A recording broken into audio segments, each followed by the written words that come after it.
comprendre les plus récentes nouvelles qui nous touchent. Voyage de Mark Carney en Chine, ça s'est complété avec la visite de la rencontre avec Xi Jinping hier soir à notre heure. Il y a des résultats? Oui, des résultats annoncés par voie de communiqué au cours des dernières heures. C'est tout chaud, un rapprochement historique avec Pékin, là, si on prend en considération le froid des 8 dernières années entre le Canada et la Chine. D'abord, un accord préliminaire entre les deux va permettre de réduire les droits de douane sur le canola, mais aussi sur d'autres produits. Et ce qui risque d'attirer le plus votre attention là-dessus, c'est sur les véhicules électriques chinois. Le Canada... Ça, c'est ce que le Canada concède d'une certaine façon. Là. Exactement. Le Canada va autoriser l'entrée de 49 000 véhicules électriques chinois à un tarif de 6,1 %. Plutôt que 100 ben oui, alors là, ça change complètement le marché, ça change complètement la donne. Le premier ministre Carney a aussi annoncé que les Canadiens vont pouvoir bientôt se rendre en Chine sans visa, des mesures qui visent à stimuler les investissements, de créer de nouveaux emplois au Canada. Et clairement, M. Carney a réussi son coup là, en Chine. Autant où, on le sait, Jean Chrétien est passé avant pour un peu préparer le terrain. Mark Carney, qui est apprécié des Chinois, il a été reçu en grande pompe, là, quand même. Là. Et il a fait lever, sur le canola, les tarifs sont levés partiellement. Oui. Par contre, sur le porc, là, homard, là, les fruits de mer, les pois, sur d'autres, les tarifs sont levés complètement. Donc, c'est une rencontre qui a donné des résultats. On utilise le mot « nouveau partenariat ». Reste à voir, là. Est-ce que des gens vont trouver qu'on s'est trop rapproché de la Chine? Je pense qu'on va entendre ça là, au cours des prochains jours. Et la réaction des États-Unis sur les véhicules chinois, là, ça... Ouais. Par contre, c'est pas une entrée massive dans le marché. Il n'y aura pas de transférabilité des véhicules vers les États-Unis. Parce que ce qu'il faut rajouter, c'est que sur les 49 000 véhicules, c'est un peu plus complexe, mais on dit qu'à partir de dans 5 ans, il faudra que la moitié de ces véhicules-là soient dans les catégories de véhicules abordables. On veut rentrer des véhicules chinois, mais pas juste du haut de gamme ou des véhicules très dispendieux. On parle de véhicules de 35 000 $ et moins. Là, il y en a plein, comme des BYD ou quoi que ce soit. Il y en a plein. Puis même si on leur rajoute un tarif de 6,1 %, ils vont rester probablement beaucoup moins chers que ce qu'on a à offrir actuellement. Un tarif de 100 % puis un tarif de 6 %, c'est pas tout à fait la même affaire. Le Canada qui met à jour sur son site là, de voyageurs son niveau de risque pour ceux qui vont à Cuba. Autant où Cuba a été pendant des décennies la destination chouchou de bien des Canadiens, de bien des Québécois aussi. Or, on s'aperçoit avec la crise qui frappe Cuba depuis plusieurs années déjà que la situation est vraiment en changement, en train de migrer. Alors, le Canada qui a mis à jour son niveau de risque pour les voyages à Cuba pour inciter les voyageurs à faire preuve vraiment d'une grande prudence dans les tout inclus. Ça a été effectué pourquoi? Eh bien, en raison des pénuries de produits de première nécessité, entre autres la nourriture, pénurie d'eau, de médicaments, d'électricité. Combien de fois on vous a parlé des pannes assez impressionnantes au niveau de Cuba? Pénurie de carburant aussi, qui pourrait affecter les stations balnéaires. On sait que les villes de Cuba sont très touchées par toutes sortes de problèmes, de pénuries, mais souvent, les stations balnéaires, les hôtels étaient un petit peu plus épargnés. On priorisait les ressources vraiment pour l'industrie touristique. Moi, j'ai fait une présentation là-dessus la semaine passée, puis je voyais quand même, j'ai fait un peu de recherche, surtout les 5 étoiles, là, les gros hôtels, des grandes chaînes qui offrent du 5 étoiles. Je sais que les grands voyageurs diront du 5 étoiles à Cuba, c'est peut-être du 4 étoiles, 4 étoiles et demi ailleurs, mais oublions ça, là, les 5 étoiles disent on est autonome. On produit notre électricité, on stocke notre nourriture. À la limite, j'ai lu que dans certains cas, le menu va être changé. Mais toi, tu t'en rendras pas. Quand tu le savais pas, qu'est-ce que le menu devait être, là, tu te rends même pas compte qu'il a été changé, mais on va adapter le menu pour utiliser les produits disponibles puis camoufler que tel produit, on l'a pas. Mais c'est pas. Il y a une promesse des 5 étoiles que ça paraîtra pas pour le voyageur. Moi, après ça, je m'en porte pas garant de cette promesse-là, mais... J'ai de la difficulté à croire ça. Moi, je suis allé souvent à Cuba, il y a plusieurs années de ça. Je n'y suis pas retourné ces dernières années. Je priorise d'autres destinations. Puis moindrement que tu voyages un peu, tu sais, t'es bien mangé ou quoi que ce soit, ben là, tu peux comparer. Là. C'est sûr que moi, les échos qu'on entend, puis juste quelques chiffres au niveau du PIB, le produit intérieur brut de Cuba, en l'espace de 5 ans, ça a chuté de 11 %. Alors, c'est sûr que ça se fait sentir. Et là, il y a toute la question du Venezuela aussi. Le Venezuela c'était le fournisseur numéro un. Le fournisseur là, de pétrole ou quoi que ce soit envers Cuba. Des agents de voyage au Québec qui arrêtent de vendre Cuba. Ouais, j'ai vu ça. T'en as reçu une quand t'animais l'émission d'Isabelle. T'en as reçu une, c'est ça. Qui, elle a dit, on avait toujours des plaintes puis on pouvait jamais savoir sur quel pied danser. On pouvait jamais prévoir qu'est-ce qui allait manquer. Ça allait être quoi, là? Mais elle disait toutes sortes de plaintes, même à l'aéroport. Des fois, c'est des retards. Des fois, t'arrives là, il manque de bouffe, il manque d'eau, il manque d'électricité, mais tu le sais jamais sur quoi tu vas tomber. Donc, elle dit, c'est tellement trop de gestion. Elle a arrêté de vendre Cuba. Fait que tu transformes ton voyage d'une semaine dans un tout inclus en une cure perte de poids. C'est pas... Moi, c'est un jeu d'intermittent. C'est pas super. Moi, je vais booker. Bon. Un contrat gênant pour l'armée et la défense canadienne. C'est une histoire qui est en une du journal. Ce qu'on apprend, en résumé, parce que c'est très technique, là, c'est que les chars Léopard de l'armée canadienne, maintenant, sont entretenus par une entreprise dont les dirigeants ont des liens étroits avec le Qatar. Alors, c'est Ottawa qui fait entretenir ces chars d'assaut par cette entreprise qui a été mêlée à des transactions controversées d'armement au profit de qui? Au profit d'un général de l'armée du Qatar. Et au moment où le gouvernement Carney augmentait les dépenses militaires, un contrat de 2 milliards octroyé par l'armée soulève énormément de questions. Et c'est KNDS Canada, qui est une filiale d'un géant européen de l'armement, qui accomplit ce travail-là. Le bureau d'enquête nous apprend ce matin qu'il y a un important actionnaire et administrateur de cette filiale canadienne-là qui entretient ses liens d'affaires avec l'ancien responsable du renseignement militaire du Qatar. Donc, c'est un lien d'affaires qui soulève énormément des questions dans un contexte... D'autant plus que l'individu en question est un ami de Poutine.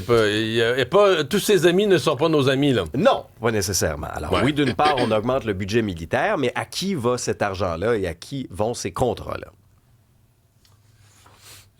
Parce que je présume que quand on donne... Parce que là, c'est pas un contrat de 2 millions, là. C'est un contrat de 2 milliards. Voilà. 2000 millions. Oui. Je présume que l'armée canadienne doit faire... Je sais pas, mais si je donnais un contrat de 2 milliards, ça va peut-être dire que ça t'arrivera pas, là, mais je serais porté à vérifier en double et en triple à qui je le donne, combien je peux leur faire, à quel point je peux leur faire confiance.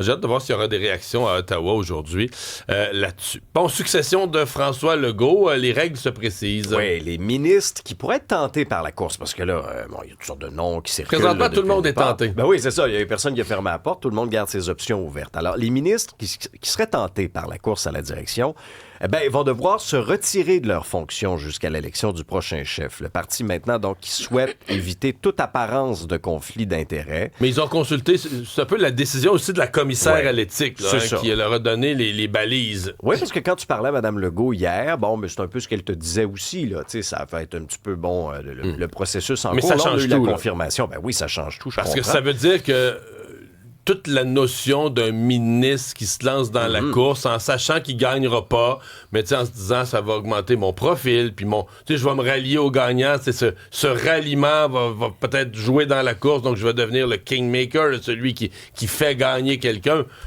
Là, tu dis wow, est-ce que je vais jouer ces petites cartes-là, dans le fond, m'obligeant à quitter mon ministère, à démissionner de mon poste de ministre? Pas sûr. À mon avis, ça va laisser moins de joueurs dans la course, puis ça va laisser dans la course des ministres qui pensent vraiment avoir une réelle chance de gagner. C'est ça, parce que les règles à la course à la direction vont prévoir cette section transparence et éthique-là. Alors, dans cette section-là, le parti va vraiment indiquer la marche à suivre. Le candidat va devoir se retirer temporairement, soit qu'il démissionne de ses fonctions ou qu'il se retire temporairement. Et le pourquoi derrière ça, c'est que qu'un ministre a accès à des informations privilégiées dans le Conseil des ministres. Alors, on veut laver plus blanc que blanc dans ce cas-ci. Et il y en a plusieurs ministres qui sont effectivement en réflexion. Il y a Mme Fréchette là, qui part vite. Hier, elle a dit, elle était chez Bombardier, elle faisait une annonce, puis elle dit « mon nom circule, je suis en réflexion, je pense à ça ». Quand je regarde combien des gens s'activent pour elle, d'après moi, sa réflexion est avancée. C'est ça, je pense pas qu'elle l'a appris dans la mêlée de presse hier. Non, que son nom circulait, non. C'est ça.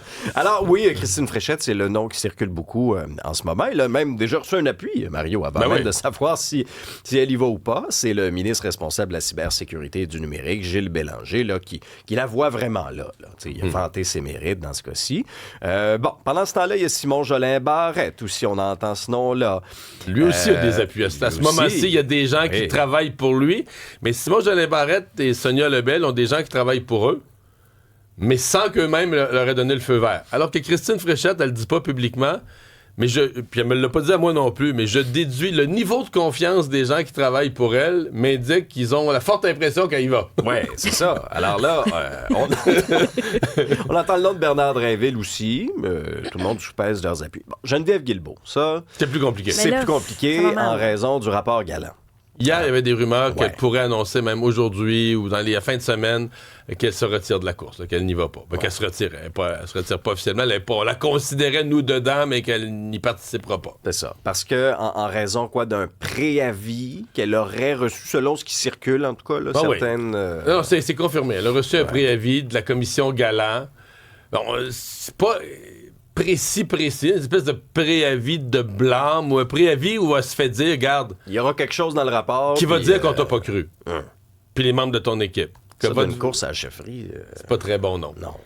Et là, semble-t-il qu'elle est plus dans l'opération défendre sa réputation. C'est pas clair. Elle pourrait, parce que s'il y a ce devoir d'une commission d'envoyer un préavis, c'est comme dire à la personne, regarde, là, t'es sur le rail, le train s'en vient, défends tes droits. Si tu penses que tu vas être injustement accusé ou si tu t'es fourvoyé, tu penses que t'as mal comprends. témoigné, mais que les faits ou t'as d'autres documents que t'as oublié de nous... Dépêche-toi, parce que le train s'en vient. C'est ta dernière chance. Alors, je pense qu'elle va se concentrer là-dessus. Est-ce qu'elle pourrait quand même décider que, bon, elle est assez populaire, assez habile, c'est sûrement en communication une des plus habiles. Auprès de ses collègues, c'est certainement pas la plus appréciée. Beaucoup de collègues, ministres, députés qui disent non, pas elle. Si on l'entend, pas elle. Non, pas elle. Pour son attitude, sa façon d'être avec les collègues. Donc ça, ce sera à Mais surveiller. il y a d'autres noms, Mario. Tu sais, dans les autres noms, là. François Bonnardel, bon, est-ce qu'il va se lancer ou est-ce que ce sera, comme tu dis, un kingmaker? Yann Lafrenière, Christopher Skeet, Jean-François Simard, Éric Girard, qui, lui, il le disait ouvertement. Lui est plus intéressé. Il y a le temps de voir les règles.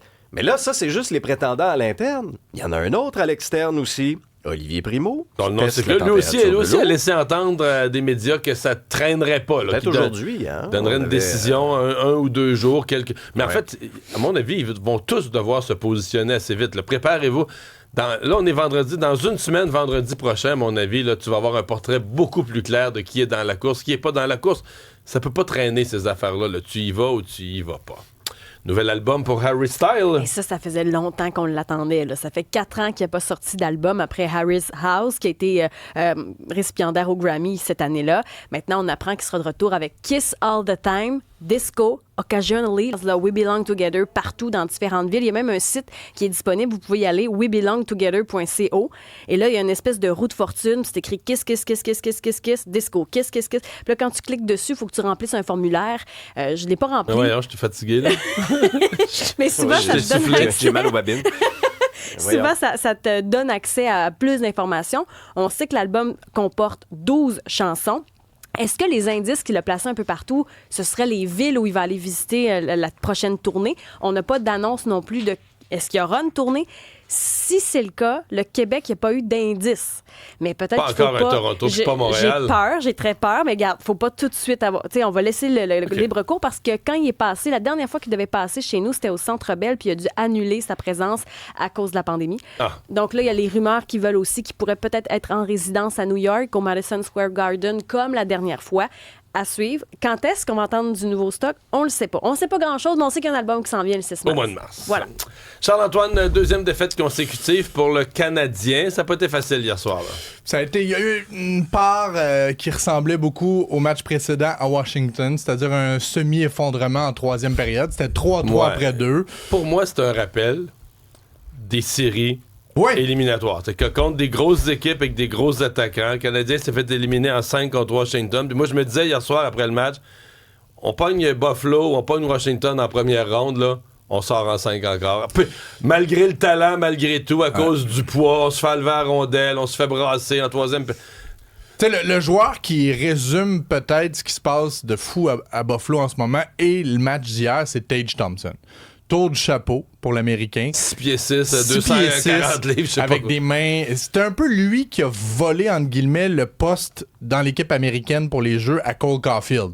Et l'on comprend qu'il offre peut-être un éventail plus grand dans un tournoi comme un Lui tournoi a fait olympique. 5 points hier, puis Caulfield, il a marqué un beau but, là, mais Ouais. il s'est fait enlever la rondelle toute la soirée. Il a perdu la rondelle à chaque fois qu'il l'avait. Là. C'est drôle parce que lui et Suzuki n'avaient pas marqué récemment. Les deux étaient sur des mini-disettes. Ça avait quand même fonctionné. Il y avait la profondeur du Canadien s'était activée. Mais hier, les deux ont marqué.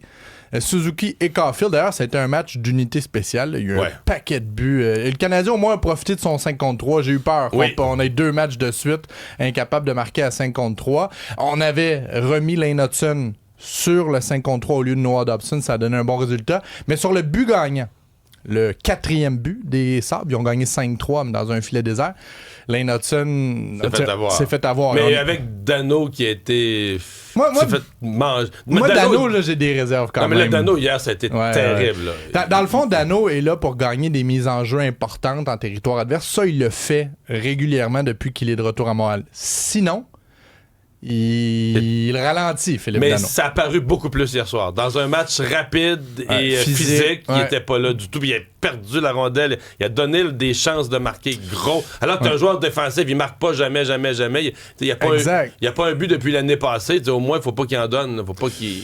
C'est parfois brouillon. Ça va vite. Disons-le, ça va vite pour Philippe Dano. Puis mais est-ce que Fowler s'en retourne à Laval? Ben là, pas basé seulement sur le match d'hier, mais hier, il était plutôt vulnérable. Tu sais, c'est pas un gros gardien. Là. Il est relativement petit selon les nouveaux critères. Il est 6 pieds 1 et demi là, à Star, les gardiens. À Star, les deux premiers buts...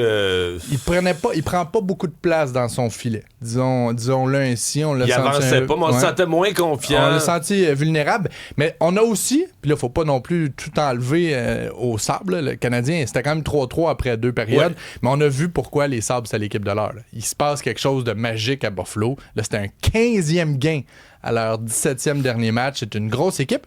Et c'est la 2e équipe la plus jeune de la Ligue. Derrière le Canadien. Donc, c'est quand même impressionnant ce qu'ils font. Ouais. Le petit voyage du Canadien va se terminer samedi à Ottawa.